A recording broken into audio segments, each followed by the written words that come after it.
حي على الفلاح.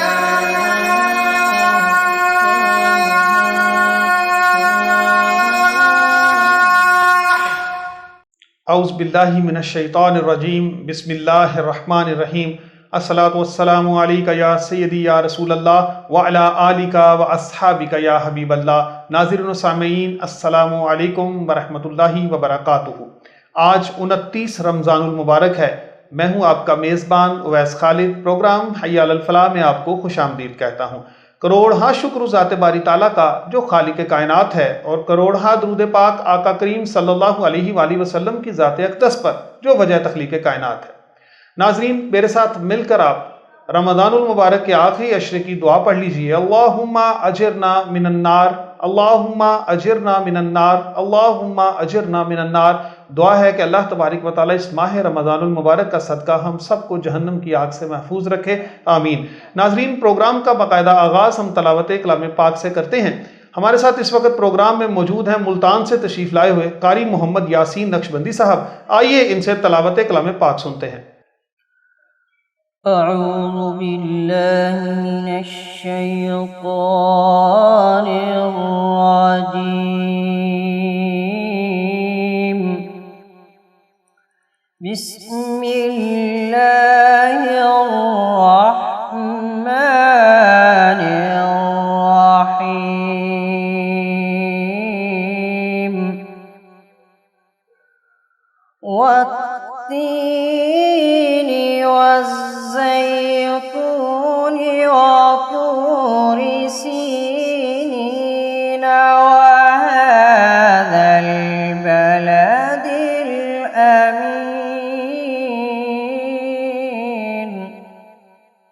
سبحان اللہ۔ لقد خلقنا الإنسان في أحسن تقویم۔ سبحان اللہ، ماشاء اللہ۔ ثم رددناه أسفل سافلين، اللہ اکبر۔ إلا الذين آمنوا وعملوا الصالحات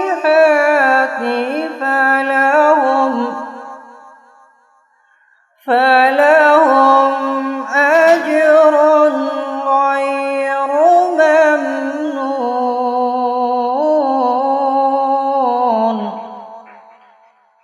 فما يكذبك بعد بالدين،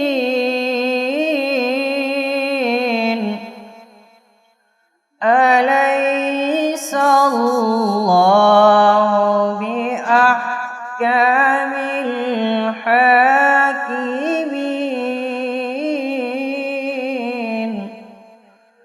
صدق اللہ العظیم۔ جزاک اللہ، ماشاء اللہ۔ جی ناظرین، آپ قاری محمد یاسین نقشبندی صاحب سے جو ملتان سے تشریف لائے تھے، آپ ان کے تلاوت کلام پاک سماعت کر رہے تھے۔ آئیے اب نعت رسول مقبول صلی اللہ علیہ وآلہ وسلم سنتے ہیں۔ میرے ساتھ اس وقت موجود ہیں شیخ محمد طارق محمود قادری صاحب، بڑے سینئر ثنا خان مصطفیٰ صلی اللہ علیہ وآلہ وسلم ہیں۔ آئیے ان سے نعت رسول مقبول صلی اللہ علیہ وآلہ وسلم سنتے ہیں۔ صلی اللہ علیہ یا رسول اللہ وسلم علیک یا حبیب اللہ۔ اے تیری عنایات کا ڈیرا میرے گھر میں، واہ، سبحان اللہ، سبحان اللہ، ماشاء اللہ۔ ہے تیری عنایات کا ڈیرا میرے گھر میں، سب تیرا ہے کچھ بھی نہیں میرا۔ سبحان اللہ، سبحان اللہ، بہت خوب مطلع ارشاد فرمایا، کیا بات ہے۔ سب تیرا ہے کچھ بھی نہیں میرا، میرے گھر میں انداز میرے گھر کے تو کچھ اور ہی ہوں گے جس روز قدم آئے گا تیرا واہ واہ واہ، سبحان اللہ میرے سبحان گھر اللہ سبحان اللہ سبحان اللہ سبحان دروازے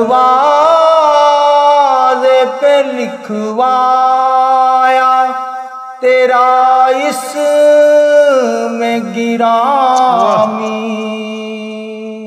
ہونے نہیں دیتا یہ اندھیرا واہ واہ واہ، سبحان اللہ میرے گھر میں سبحان اللہ، ماشاء اللہ، بہت خوب کلام۔ مدت سے میرے دل میں ہے ارمان زیارت، آہ، سبحان اللہ، مدت سے میرے دل میں ہے ارمان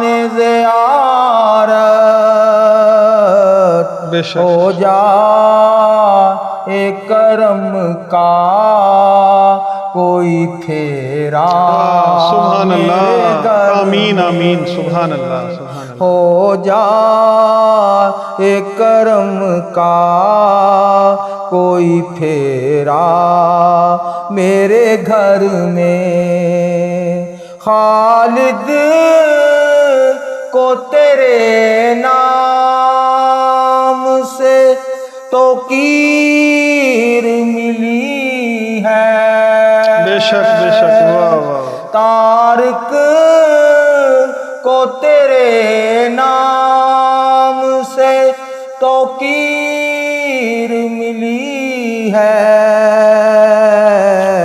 جو کچھ ہے یہ احسان ہے تیرا میرے گھر میں، سبحان اللہ سبحان اللہ، جو بھی ہے یہ احسان ہے تیرا میرے گھر میں، ہے تیری عنایات کا ڈیرا میرے گھر میں، سب تیرا ہے کچھ بھی نہیں میرا میرے گھر میں، سبحان اللہ، ماشاء اللہ ماشاء اللہ۔ جی ناظرین، بہت خوبصورت کلام ہمارے ایک بزرگ، بہت سینئر ثنا خان مصطفیٰ صلی اللہ علیہ وسلم شیخ طارق محمود قادری صاحب پیش کر رہے تھے۔ ناظرین، اب چھوٹا سا ہم وقفہ لیں گے، وقفے کے بعد دوبارہ حاضر ہوں گے اور علامہ صاحب سے آج کے موضوع پر ہم گفتگو کریں گے، ہمارے ساتھ رہیے گا۔ خوشخبری، آپ کے شہر چونڈا میں پہلی بار سروس فیملی شوز چونڈا پر رمضان آفر 10% ڈسکاؤنٹ۔ ہمارے ہاں ہر قسم کی لیڈیز اور جینٹس ورائٹی دستیاب ہے، پشاوری چپل، جینٹس شوز، لیڈیز چپل، سینڈل، نیز بچوں کی بھی تمام ورائٹی دستیاب ہے، اسکول شوز، سینڈل وغیرہ۔ ایڈریس نزد حبیب بینک چونڈا، پروپرائٹر حافظ بابر، رابطہ نمبر 031273666973 034463300142۔ دلکش سیٹنگ، بااخلاق سٹاف۔ جی ناظرین، وقفے کے بعد آپ کو دوبارہ خوش آمدید کہتا ہوں۔ میرے ساتھ موجود ہیں حضرت علامہ محمد عدنان عطاری قادری صاحب، ان کو پروگرام میں خوش آمدید کہتا ہوں۔ ناظرین، آج ہم لیلۃ الجائزہ کے حوالے سے بات کریں گے، جس کو عام فہم میں عام طرح سے چاند رات کہا جاتا ہے، انتہائی فضیلت والی رات ہے۔ آج ہم علامہ صاحب سے پوچھیں گے یہ کتنی فضیلت والی رات ہے، لیلۃ الجائزہ اصل میں کہتے کس کو ہیں اور کس طرح سے اس کا نام لیلۃ الجائزہ کیوں ہے؟ الحمدللہ رب العالمین علی کل حال، الصلاۃ والسلام علی سید الانبیاء والمرسلین، اما بعد فاعوذ باللہ من الشیطان الرجیم، بسم اللہ الرحمن الرحیم، الصلاۃ والسلام علیک یا رسول اللہ وعلی آلک وصحبک یا حبیب اللہ۔ لیلۃ الجائزہ، انعام والی رات۔ سبحان اللہ۔ اصل میں یہ لیلۃ الجائزہ، انعام والی رات، یہ اللہ تعالیٰ نے پیارے مصطفیٰ صلی اللہ علیہ وسلم کی امت کو عطا فرمائی. سبحان اللہ. اور یہ رات جب رمضان المبارک کے روزے 29 ہوں یا 30 ہوں، جب مکمل ہو اور چاند رات ہو عید کی، عید الفطر کی، اس چاند رات کو لیلۃ الجائزہ کہتے ہیں. وہ اس حوالے سے کیونکہ نبی علیہ السلام کی ایک حدیث مبارکہ ہے کہ جس وقت رمضان المبارک کی آخری رات آ جاتی ہے، یعنی رمضان المبارک ختم ہوتا ہے، تو اللہ رب العزت سب کی بخشش فرما دیتا ہے. صحابہ نے عرض سبحان کی، اللہ، یا رسول سبحان اللہ کیا وہ لیلۃ القدر ہے؟ فرمایا نہیں. سبحان اللہ. جس وقت کوئی مزدور اپنی مزدوری پوری کر لیتا ہے تو بدلے میں اسے اجرت دی جاتی ہے. تو جب یہ مسلمان مشقت مکمل کر لیتے ہیں، روزے رکھ لیتے ہیں، پھر اللہ انعام میں ان کو بخشش عطا فرماتا ہے. سبحان اس اللہ. وجہ سے اس رات کو لیلۃ الجائزہ کہتے ہیں. سبحان اللہ. سبحان اللہ. اور اگر لیلۃ الجائزہ کو ہم دیکھیں تو یہ انعام والی رات ایسی ہے کہ نبی کریم صلی اللہ علیہ وسلم نے فرمایا عیدین کی راتیں، یعنی عید الفطر، عید الاضحیٰ، یعنی سادہ سے لفظوں میں چھوٹی عید اور بڑی عید، اس کی جو رات ہوتی ہے پہلی، سرکار علیہ السلام نے فرمایا جو اس رات میں اللہ کی بارگاہ میں قیام کرے، عبادت کرے، اللہ رب العزت جس دن لوگوں کے دل مردہ ہو چکے ہوں گے، اللہ اس بندے کا دل زندہ رکھے. سبحان اللہ. سبحان اللہ. کتنی بڑی بات ہے. اور یعنی ایک- ہر طرح کے پرفتن دور میں بھی اس بندے کا قلب بیدار رہے گا. سبحان قلب اللہ. بیدار. سبحان اللہ. سبحان اللہ. اور دوسری بات، ایسی راتیں جن کے بارے میں حدیثوں میں فضیلت آئی کہ اللہ رب العزت ان راتوں میں جو عبادت کرے اللہ جنت کو ان کے لیے واجب کر دے. سبحان اللہ. عید الفطر کی چاند رات ایک ایسی ہے، اس کے بارے میں حدیثوں میں فرمایا گیا جو اس رات میں رب کی عبادت کرے اللہ اس بندے کے لیے بھی جنت کو واجب کر دے. سبحان اللہ. اس لیے میں ایک ناظرین کو ایک پیغام دینا چاہتا ہوں. دیکھیں، چاند رات میں عمومی طور پہ حضرت یہ بڑے شہروں میں جائیں یا وہ لوگ کے جو سمجھتے ہیں ہم فیشن والے ہیں، ہم لوگ بڑے آگے چلے گئے لوگوں سے نا، معاذ اللہ شرابیں پی جاتی ہیں، استغفر اللہ. بدکاریاں ہوتی ہیں اور گانے باجے عام ہو جاتے ہیں، اذیتیں دی جاتی ہیں مسلمانوں کو. استغفر اللہ. پوری رات دیکھیں بازاروں میں رش ہوتا ہے اور گناہ مطلب چل رہے ہوتے ہیں نا، اللہ، یعنی باقاعدہ طور پر یہ علامت بن جاتے ہیں اس چیز کی کہ شیطان آزاد ہو گیا. شیطان وہ آزاد ہو. سارا کچھ جو ہے نا وہ اسی رات میں استغفر اللہ، وہ خرافات بھی اور وہ برائیاں بھی شروع تو ہو جاتی ہیں. یہ ساری برائی، اس لیے اصل میں مسئلہ یہ شیطان چاہتا ہی نہیں کہ اس انعام والی رات میں ان کو عبادت کی طرف آنے. کبھی غور کریں، اسی پیاری رات اللہ تعالیٰ نے جو ہمیں عطا فرمائی، اگر اس رات میں اگر کوئی گناہ میں مصروف ہے تو وہ کتنا خوش قسمت بندہ ہے کہ جو اللہ کی عبادت میں مصروف ہوگا، جو اللہ رب العزت کی عبادت کر رہا ہوگا. اس لیے اس رات کو برائے کرم ضائع نہ کیجیے گا. اس رات میں اللہ کی عبادت کریں، رو رو کے سجدے میں اپنے لیے دعائیں کریں. کیا خبر ایک سجدہ کریں اللہ ہماری تقدیر کو بدل. آمین آمین. بے شک. علامہ صاحب، اس رات کی فضیلت کے لیے کوئی ترغیب، کوئی ترتیب، ہمیں کیا کرنا چاہیے، رات کیسے گزارنی چاہیے؟ توبہ کا آپ نے ذکر فرمایا، اسی طرح نوافل ہیں، قرآن پاک کی تلاوت ہے، گڑ گڑا کے اللہ سے دعا کریں. کیا آپ ارشاد فرمائیں گے، کیا ترتیب ہونی چاہیے؟ اس کی ترتیب تو یہی ہے کہ نماز تسبیح پڑھی جائے، جس کا حدیث میں ذکر آیا جو بندہ یہ تسبیح پڑھتا ہے اللہ اس کے گناہوں کو معاف کرے. سبحان اللہ. زندگی میں کم از کم ایک مرتبہ لازمی پڑھے. سبحان اللہ. اس کے علاوہ قرآن پاک کی کثرت کریں. عشاء کی جب نمازیں تو ساری جماعت سے پڑھنی چاہیے، لیکن عشاء کی اس رات میں جماعت جو ہے اور فجر کی، ان کو باجماعت ادا کرنا چاہیے. سبحان اللہ. کیونکہ جو عشاء کی نماز باجماعت ادا کرتا ہے اللہ آدھی رات کے عبادت کا ثواب. سبحان اللہ. سبحان اللہ. اور جو فجر کی نماز پڑھتا ہے تو بقیہ جو آدھی رات ہے اللہ اس کا ثواب بھی اس میں دے. سبحان اللہ. اس لیے جماعت کی پابندی کی جائے. اس کے علاوہ رب کی بارگاہ میں دعائیں کی جائیں. اپنے مستقبل کو دیکھا جائے، یہ سوچا جائے کہ یار رمضان المبارک تو گزر چکا، اب میں نے اپنا وقت کیسے گزارا. رمضان المبارک میں تو شیطان جو تھا یہ کہتا اب وہ آزاد ہے، تو میں نے شیطان کے خلاف اعلان جنگ کرنا، میں نے شیطان کے خلاف جہاد کرنا. میں نے اب شیطان نے کہنا گانا سنو، میں کہوں گا نہیں تمہارے ساتھ جنگ ہے، میں نے نہیں سننا. شیطان کے بدکاری کی طرف آؤ، فحاشی کی طرف آؤ، گالی گلوچ، غیبت، چغلی، حسد، ریاکاری، نمازیں چھوڑنے کی طرف آؤ، تو بندہ کہ نہیں تمہارے ساتھ جنگ ہے. تو جس سے جنگ ہوتی ہے اس کی بات نہیں مانی جاتی. بالکل، وہ تو اس لیے تمہاری بات نہیں مانی، تم ہمارے دشمن ہو، کھلے دشمن ہو. جس نے رب کی بارگاہ میں کہا تھا تیرے بندوں کو گمراہ کروں گا، اللہ نے فرمایا تھا آخری سانس تک بندوں کی توبہ قبول کر. سبحان اللہ. تو اس لیے اعلان جنگ کیا جائے اس شیطان کے خلاف، اور اپنی زندگی کو جس طرح رمضان المبارک میں ایک پیارا سا بناتے ہیں، کاش کہ پورا رمضان، پورا سال ہم اسی طرح اپنی زندگی کو اللہ کی عبادت میں مصروف کریں. آمین آمین. بالکل علامہ صاحب، یہ ہے کہ جب قرآن پاک نے جا بجا ہمیں یہ تلقین فرمائی ہے کہ شیطان ہمارا کھلا دشمن ہے، اصل میں ہم ہی اس کو دشمن نہیں سمجھ رہے. جی بالکل. جب ہم اسے دشمن سمجھیں گے تو پھر دشمن کی کب بات مانتے ہیں؟ اور پھر یقیناً بچنا شیطان سے اللہ کے فضل سے آسان ہو جائے گا جب ہم اس کو اپنا دشمن بھی تسلیم کر لیں گے. علامہ صاحب، آپ نے بتایا کہ رمضان المبارک کے بعد بھی اب آپ اسی طرح سے اپنے ترتیب بنائیے عبادات کی، خشوع و خضوع کی، اپنی نیک نیتی کی، اخلاص کی، گناہوں کے بچنے کی. تو میں چاہوں گا کہ اسی سے متعلقہ ایک سوال میرے ذہن میں آ گیا کہ اب کیونکہ اب شوال کا مہینہ شروع ہوگا، تو شوال کے روزوں کے حوالے سے آپ بتائیں کہ ان روزوں کی کیا فضیلت ہے، وہ روزے کتنے ہیں، کیسے رکھے جاتے ہیں؟ آقا کریم صلی اللہ علیہ وآلہ وسلم بھی وہ روزے رکھا کرتے تھے. تو ہم یہ بتائیں تاکہ میں چاہوں گا ہمارے ناظرین جو ہیں وہ اب اس رمضان المبارک کے بعد شوال کے روزوں کا بھی اسی طرح سے اہتمام فرمائیں. اصل میں شوال کے جو 6 روزے ہیں ان کی بڑی فضیلت ہے. 6 روزے صحابہ کرام کی سنت سے، ویسے بھی سنت سے ثابت ہیں. سبحان اللہ. اور احادیث اس کی شان میں بڑی آئی ہیں، فضیلت بڑی آئی ہے. سبحان اللہ. لیکن ایک چیز یاد رکھیں، عید والے دن یعنی عید کا پہلا دن اس دن روزہ رکھنا حرام ہے. صحیح. اس دن روزہ نہیں رکھ سکتے کیونکہ یہ دن اللہ نے کھانے پینے کے لیے، اللہ تعالیٰ نے مسلمانوں کی خوشی کے لیے رکھا. اچھا، ہم سب کہا جاتا ہے اس دن یہ شیطان کا روزہ ہوتا ہے، یہ بات درست ہے؟ شیطان روزہ رکھ لیتے. جی اچھا، یہ بات درست ہے؟ جی بالکل صحیح.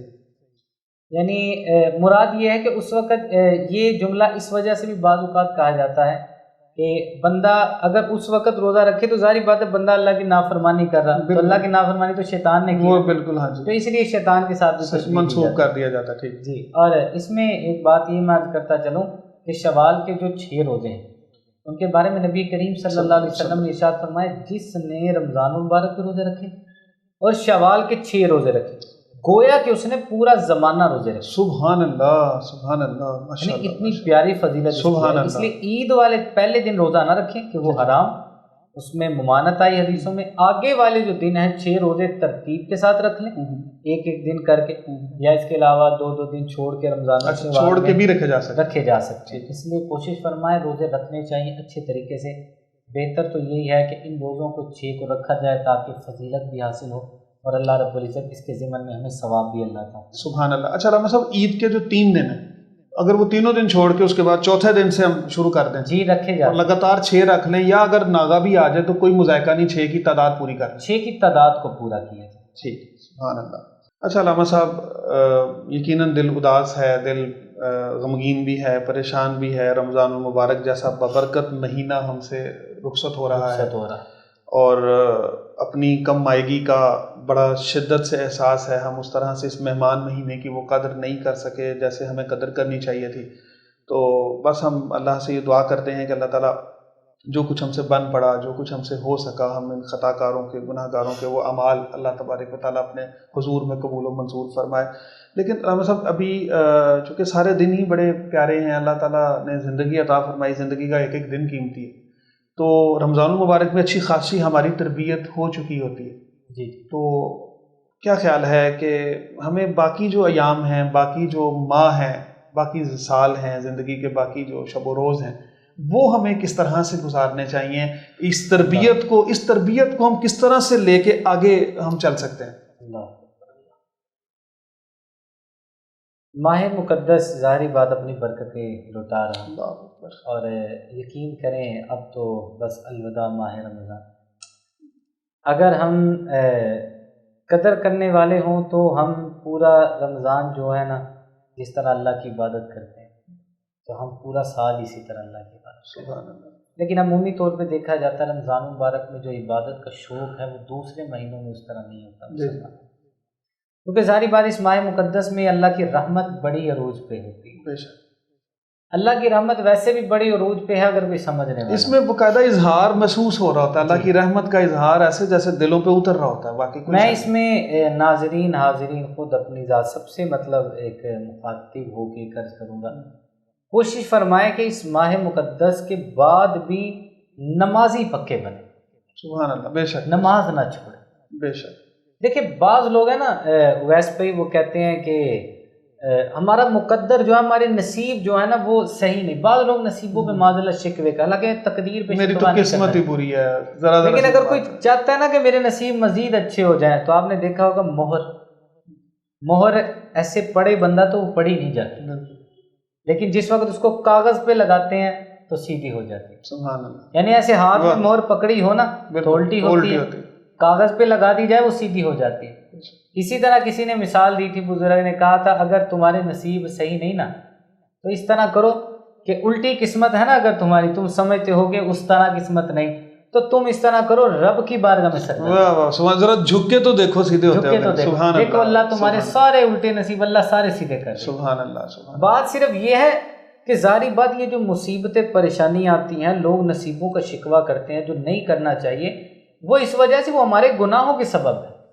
وہ مسلمانوں کے، وہ انسانوں کے گناہوں کی وجہ سے ان پہ مصیبتیں آتی ہیں وہ زیادہ.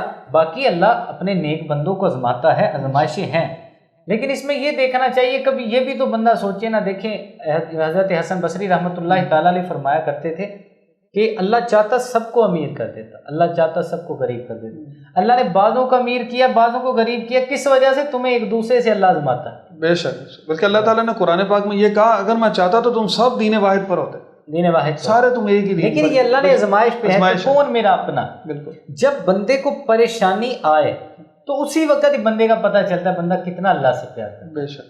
اس لیے نصیبوں پہ شکوے نہیں ہونے چاہیے بندے کے، جو غلط بات ہے، اور مایوسی اللہ کو پسند بھی نہیں.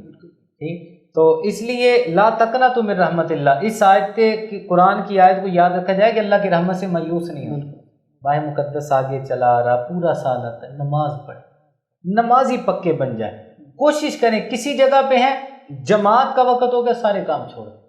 آپ دیکھیں اللہ تعالیٰ آپ کو بڑی برکت عطا. سبحان اللہ. دوسری بات، رمضان مبارک میں بعض قرآن پڑھنے والے ایسے ہوں گے جو سوچتے ضرور ہوں گے یار قرآن نہیں آتا. کوشش کریں، نیت کریں اس رمضان مبارک میں قرآن پاک نہیں آیا، مجھے یاد صحیح ہوا، مجھے نہیں صحیح پڑھنا آیا، میں پورا سال اتنی محنت کروں گا کہ اگلے رمضان میں میں پورا قرآن پاک درست تلفظ کے ساتھ. سبحان اللہ. اسی طرح دیکھا جائے کہ جو مجھ سے غلطیاں ہوئی، کوتاہیاں ہوئی، حرام ہے حلال ہے، یہ چیز کون سی چیز اللہ نے جائز کی، کون سی نہیں جائز کی. بندہ اولاد کی تربیت پہ غور کرے، بندہ یہ غور کرے کہ یار دین اسلام اتنا پیارا ہے تو ہمیں کون کون سی ایسی تعلیمات ہیں جو مجھ میں کمی ہے، اس وقت میرے گھر کے اندر کمی، ماں باپ کی فرما برداری میں کمی ہے، اس کو ادا کیا جائے. زکوٰۃ اور مسائل کو سیکھا جائے. یقین کریں ہمارے اندر مسائل کی بڑی کمی، مسائل کا مسلمانوں کو پتہ نہیں ہوتا بیچاروں، جس وجہ سے وہ کچھ کا کچھ کر بیٹھتے ہیں. اس لیے کوشش کی جائے مسائل کو سیکھا جائے، اچھے انداز میں اپنی زندگی کو اپنایا جائے. ایک نیت ضرور کر لیں کہ ماہ مقدس گزر تو رہا اور گزر گیا تقریباً، اس کے گزرنے کے ساتھ یہ بھی نیت کر لیں کہ اپنی زندگی کو حضور کی سنت کے مطابق گزاریں. جب بندہ یہ سوچے گا نا کہ میں نے اپنی زندگی کو حضور کی سنت کے مطابق گزارا، پھر بندے کے ذہن میں یہ چیز آتی ہے یار اب میں نے سنت کے مطابق گزارنے، اس کا مطلب گانے نہیں سننا، اس کا مطلب میں نے بے حیائی کے مناظر نہیں دیکھنا، اس کا مطلب نامحرم عورت کو نہیں دیکھنا، بات نہیں کسی سے کرنی، اس کا مطلب میں قرآن پڑھنا ہے، نماز پڑھنا ہے، زکوٰۃ دینی ہے، حج فرض ہے تو اس کو ادا کرنا ہے، حقوق العباد ادا کرنے، صلہ رحمی کرنی، ماں باپ کی خدمت کرنی، اولاد کی تربیت کرنی. جب ایک نقطہ ذہن میں آ گیا نا حضور کی سنت پہ عمل کرنا تو انشاءاللہ زندگی سنور جائے. سبحان اللہ. اس لیے کوشش کرنی چاہیے اس ماہ مقدس کی قدر کریں، اس ماہ مقدس کے جانے کے بعد بھی اس کی قدر کریں، اور دعا کرتے رہا کریں پورا سال میرے اللہ ہمیں ماہ رمضان سے ملا دینا. آمین. اللہ تعالی ہمیں ماہ رمضان کے آنے جانے کی اللہ قدر کرنے کی توفیق دے. آمین. رمضان آئے تو ہم مسکرائے، رمضان جائیں تو ہم غم زدہ ہوں، اور انتظار کرتے رہیں پورا سال کب یہ ماہ مقدس آئے گا، وہ ہماری بخشش کا ذریعہ بن جائے گا. اللہ ہمیں ہمارے گناہوں کو معاف فرمائے، اور آج تک جتنے بھی پروگراموں میں اگر کوئی سوال میں کوئی کمی پیشی ہو گئی ہو، یا اس کے علاوہ کوئی ایسا جملہ نکل گیا ہو جو پتہ نہ چلا ہو ہمیں، تو اگر ایسا معاملہ ہوا ہو تو اعلانیہ میں توبہ بھی کرتا ہوں اس حوالے سے کہ اللہ رب العزت ہمیں دین کی تبلیغ کرنے کی توفیق دے. دیکھیں بولتا ہر بندہ ہے، لیکن کوشش کرنی چاہیے. امیر علیہ سنت بانی دعوت اسلامی حضرت علامہ مولانا ابو بلال محمد الیاس ستار قادری دامت برکاتہم العالیہ، آپ نے سکھایا یہ ہے کہ اگر کوئی غلطی ہو جائے اس سے رجوع کیا جائے. اگر کوئی جانے انجانے میں اگر کوئی غلطی ہو گئی ہو تو میں اس سے اعلانیہ توبہ بھی کرتا ہوں. اللہ ہماری توبہ کو قبول فرمائے، اور اللہ رب العزت ہمیں اسی طرح پیار اور اتفاق عطا فرمائے، اور اسی طرح دین کی تبلیغ اللہ ہمیں کرنے کی توفیق عطا فرمائے. آمین. آمین. بہت شکریہ علامہ صاحب. جی ناظرین، جیسا کہ آپ نے علامہ صاحب کی گفتگو سنی، ہم اللہ تعالیٰ سے دعا کرتے ہیں کہ اللہ تعالیٰ ہمیں بھی ان خوش نصیب لوگوں میں شامل فرمائے کہ جن کو اس ماہ مبارک میں اللہ تبارک و تعالیٰ نے بخشش کا پروانہ جاری کر دینا ہے، اور ہم دعا کرتے ہیں کہ اللہ تعالیٰ ہماری زندگیوں میں پھر سے رمضان المبارک آئے، ہم پہلے سے زیادہ اس کی قدر کریں، پہلے سے زیادہ خشوع و خضوع سے عبادت کریں، پہلے سے زیادہ توبہ اور استغفار کریں اور اللہ کے نیک بندوں میں شامل ہوں۔ ناظرین، اس دعا کے ساتھ کہ اللہ تبارک و تعالیٰ ہمارے تمام فوت شدگان کی بخشش و مغفرت فرمائے، اللہ تعالیٰ تمام بیماروں کو شفا عطا فرمائے، پریشان حال لوگوں کی پریشانیاں دور فرمائے، اللہ تعالیٰ ہمارے ملک پاکستان کو استحکام عطا فرمائے، ملک پاکستان میں رہنے والوں کو سلامت رکھے، ملک پاکستان کی حفاظت کرنے والوں کو سلامت رکھے۔ ناظرین، انشاءاللہ العزیز ہماری دعا ہے کل دوبارہ 30 رمضان المبارک اگر روزہ ہوا تو ہم ضرور آپ کے پاس ٹرانسمیشن لے کر آئیں گے، اور اگر آج 29 رمضان المبارک پر ہی جو ہے وہ اختتام ہوا تو انشاءاللہ العزیز ہم عید اسپیشل ٹرانسمیشن میں ضرور آپ کے سامنے آئیں گے۔ علامہ صاحب سے عید اسپیشل ٹرانسمیشن میں بھی گفتگو کریں گے، ایک شو آپ کے لیے لے کر آئیں گے۔ ناظرین، ہمیں اجازت دیجیے، اللہ حافظ۔ چونٹا سٹی میں پہلی بار فزیو تھراپی کلینک کا آغاز، جہاں فالج، لکوہ، پیدائشی مسوری، پولیو، جام کندھا، اسپورٹس انجری، پٹھوں کا کھچاؤ، مہروں کے مسائل، ہڈیوں اور جوڑوں کا درد، حرام مغز کی چوٹ، بچوں کا پیدائشی پاؤں مڑ جانا اور دیگر بہت سی بیماریوں کا علاج بغیر سرجری اور ادویات کے جدید machinery, ultrasound therapy, heat therapy اور لیزر تھراپی سے کیا جاتا ہے۔ فوری معائنہ کے لیے ابھی وزٹ کریں احمد ویلفیئر ہسپتال، پھلورا روڈ، نزد پنجاب کالج چونڈا۔ مزید معلومات کے لیے ابھی کال کریں 0333 5763 073۔